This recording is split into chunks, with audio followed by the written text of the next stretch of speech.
Assalamualaikum warahmatullahi wabarakatuh. Perkenalkan, nama saya Muhammad Daikal Hilmi Arasuta. Jadi, pada kesempatan ini, saya akan mempresentasikan tentang Kerajaan Kediri, yaitu salah satu kerajaan besar di Jawa Timur yang memiliki peran penting dalam perkembangan sejarah di Indonesia.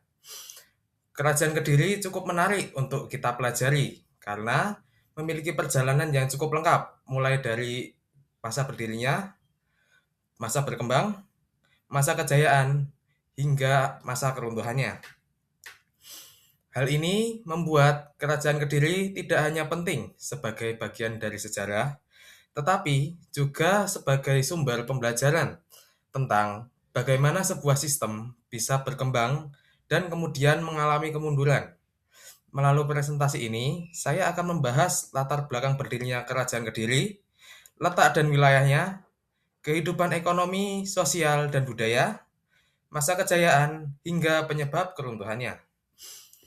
Dari pembahasan ini, kita bisa memahami bahwa kekuatan sebuah kerajaan tidak hanya ditentukan oleh kekayaan suatu wilayah atau di mana letak kerajaan itu, tetapi juga dipengaruhi oleh kepemimpinan dan juga kondisi internalnya. Untuk yang pertama, pengertiannya. Jadi, Kerajaan Kediri adalah kerajaan yang bercorak Hindu-Buddha, kerajaan yang bercorak Hindu yang berkembang di wilayah Jawa Timur. Kerajaan ini berdiri sekitar pada abad ke-11 hingga abad ke-13. Kerajaan Kediri juga dikenal dengan nama Panjalu. Nama ini digunakan untuk menyebut wilayah yang menjadi dasar berdirinya kerajaan tersebut. Pusat pemerintah Kerajaan Kediri berada di wilayah Kediri untuk saat ini. Hal ini menunjukkan bahwa wilayah tersebut sejak dulu sudah menjadi pusat aktivitas politik dan ekonomi. Kerajaan Kediri merupakan salah satu kerajaan besar setelah runtuhnya Mataram kuno. Perpindahan pusat kekuasaan dari Jawa Tengah ke Jawa Timur menjadi salah satu ciri penting perkembangan sejarah pada masa itu. Yang kedua, untuk latar belakangnya, Kerajaan Kediri didirikan oleh Raja Airlangga. Airlangga merupakan raja yang berhasil menyatukan kembali wilayah setelah masa kekacauan masa kerajaan Mataram kuno. Pada akhir masa pemerintahannya, Airlangga mengambil keputusan penting, yaitu membagi kerajaan menjadi dua bagian. Tujuan pembagian itu adalah untuk mencegah terjadinya konflik perebutan kekuasaan di antara keturunan-keturunan Raja Airlangga.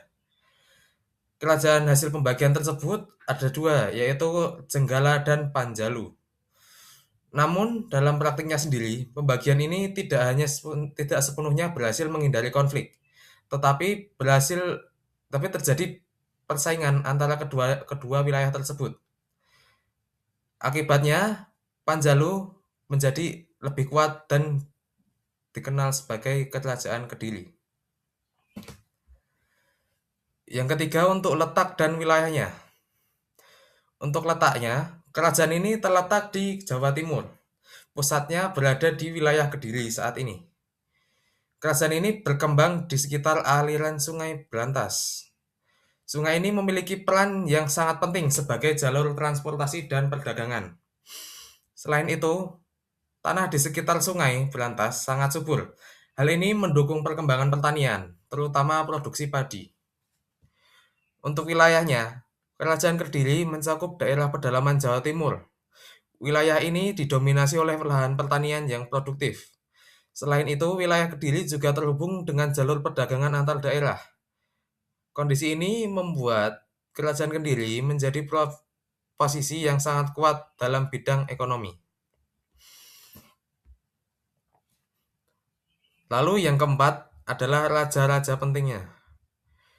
Kerajaan Kediri dipimpin oleh beberapa raja penting yang berperan dalam pengembangan kerajaannya.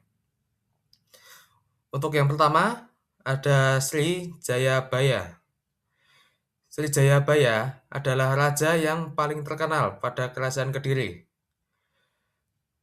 Pada masa pemerintahannya, Kerajaan Kediri mencapai puncak kejayaannya. Ia juga dikenal sebagai pemimpin yang mampu menjaga stabilitas dan kesejahteraan masyarakatnya. Selain itu, Jayabaya juga dikenal karena ramalannya yang masih dikenal oleh masyarakat masyarakat saat ini. Yang kedua, ada Raja Sri Kameswara yang dikenal karena perannya dalam mendukung pengembangan sastra. Pada masa pemerintahannya, banyak karya sastra yang berkembang. Yang terakhir, ada Raja Kertajaya, yang merupakan raja terakhir dari Raja Kerajaan Kediri. Pada masa pemerintahannya, terjadi konflik yang dimana konflik tersebut menyebabkan runtuhnya Kerajaan Kediri ini. Lalu yang kelima, ada berbagai aspek kehidupan yang ada di Kerajaan Kediri. Untuk yang pertama,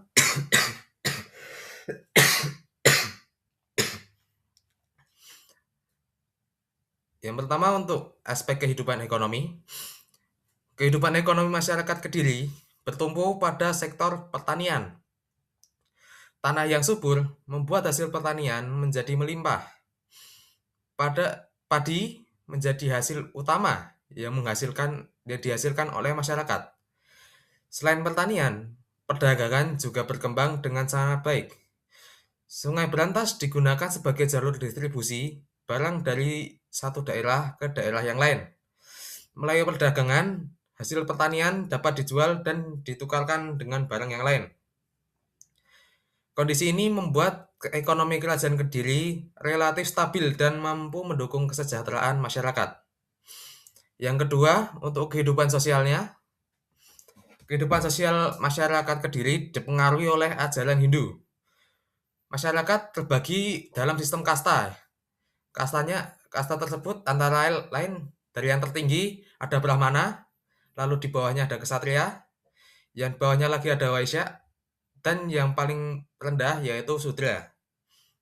Setiap kasta memiliki peran dan fungsinya masing-masing dalam kehidupan masyarakat. Brahmana berperan dalam bidang keagamaan, Ksatria dalam pemerintahan dan militer, Waisya dalam perdagangan dan ekonomi, dan yang terakhir ada Sudra dalam pekerjaan umum. Dengan adanya pembagian ini, kehidupan sosial masyarakat menjadi berjalan lebih teratur. Yang terakhir ada aspek kehidupan budaya. Jadi, Kerajaan Kediri yang sangat maju di bidang budaya, terutama dalam bidang sastra, banyak sastra yang dihasilkan pada masa saat ini. Salah satunya yang terkenal adalah Kakawin Baratayuda, yang ditulis oleh Empu Sedah dan diselesaikan oleh Empu Panuluh. Karya ini menceritakan kisah perang Mahabharata.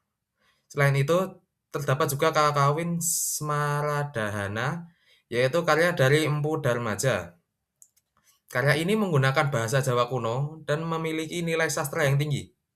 Hal ini menunjukkan bahwa masyarakat Kediri memiliki tingkat intelektual yang tinggi dan menghargai budaya. Selanjutnya ada masa kejayaan dan masa keruntuhan. Untuk masa kejayaannya, masa kejayaan Kerajaan Kediri terjadi pada pemerintahan Sri Jayabaya. Pada masa ini, kondisi politik kerajaan sangat stabil. Pemerintahannya berjalan dengan baik dan teratur. Ekonomi berkembang pesat karena pertanian dan perdagangan berjalan dengan lancar. Wilayah kekuasaan cukup luas dan mampu dikelola dengan baik. Selain itu, perkembangan budaya, terutama sastra, mencapai puncaknya. Kerajaan Kediri menjadi salah satu pusat kebudayaan Jawa pada masa itu. Untuk masa keruntuhannya, keruntuhan Kerajaan Kediri terjadi pada masa Kertajaya. Kerajaan ini runtuh karena terjadi konflik antara raja dan kaum Brahmana. Pada sudut pandang kaum Brahmana merasa tidak puas terhadap kebijakan sang raja. Akibatnya, konflik ini kaum Brahmana meminta bantuan kepada Ken Arok, penguasa Tumapel. Lalu terjadilah pertempuran di Ganter pada tahun 1222.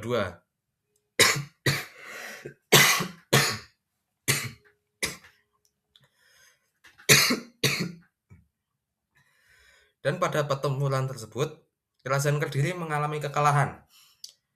Pada kekalahan ini menandai berakhirnya Kerajaan Kediri. Setelah itu, munculnya kekuasaan baru, yaitu Kerajaan Singosari. Untuk yang ke-10, yaitu ada peninggalannya. Kerajaan Kediri meninggalkan berbagai sejarah penting. Untuk di bidang sastra, terdapat banyak karya Kakawin yang masih dipelajari hingga saat ini. Salah satunya yaitu Kakawin Baratayuda.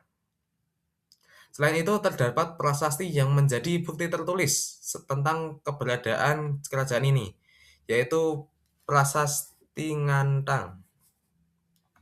Selanjutnya ada Ramalan Jayabaya. Nah, ramalan ini masih dipercaya oleh masyarakat saat ini dan ada bukti-buktinya bukti kata-kata Jayabaya yang terjadi pada saat ini.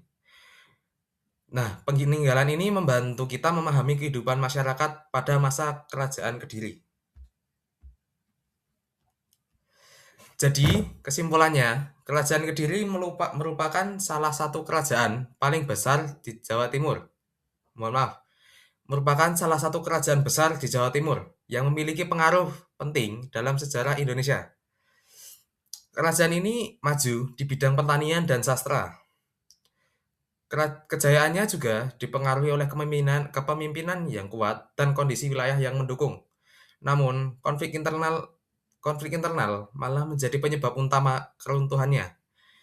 Dari sejarah Kerajaan Kediri, kita bisa belajar bahwa kekuatan suatu sistem tidak hanya ditentukan oleh faktor luar, tetapi juga kondisi internal dan kepemimpinan daerah tersebut. Sekian presentasi dari saya. Mohon maaf jika ada salah kata maupun gangguan yang lain. Sekian, wassalamualaikum warahmatullahi wabarakatuh.